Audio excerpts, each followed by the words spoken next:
In today's video, I'm going to teach you how to create a V2 or V3 API token in BigCommerce. This simple process will only take about 5 minutes, making it perfect for those quick configuration needs. Let's get started by visiting the BigCommerce website. Open your web browser and type in the URL for BigCommerce. Once you're there, you'll see the login button, typically located at the top right corner of the page. Go ahead and click on that to start accessing your account. Now it's time to enter your credentials. Provide your email and password in the respective fields and ensure they are accurate for a seamless login experience.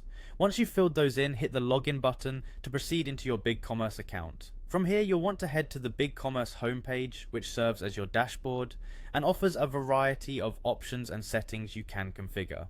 The next step is to locate and click on the settings option. It's usually easy to find and located within the main dashboard menu. This is where we access more specific configurations, including your API settings. Once in the settings, scroll down until you find the API section. This section is crucial as it allows you to manage your API accounts, which are essential for seamless integrations and data exchanges. Under the API section, you'll see an option labeled Store Level API Accounts. Click on this option to see an overview of all your current API accounts. For a new API token, look for the Create API Account button. This is where we will configure the specific settings needed for our new token. Upon accessing the creation page, you'll be prompted to select the token type. Here, select the V2 V3 API token option, which is what we aim to create today. Give your API account a name that is meaningful and descriptive. This helps not only with organization, but also identifies quickly what the token is used for.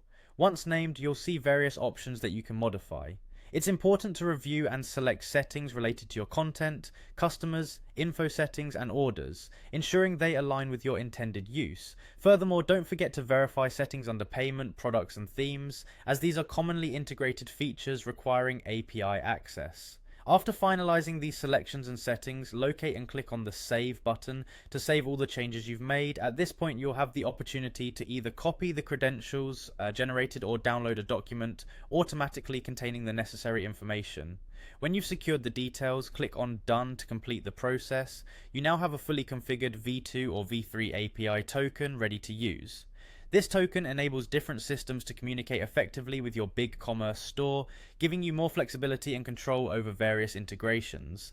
Thanks for joining me today, and I hope you found this guide helpful. Remember to keep this information safe and secure. If you have any further questions, feel free to reach out for more detailed support.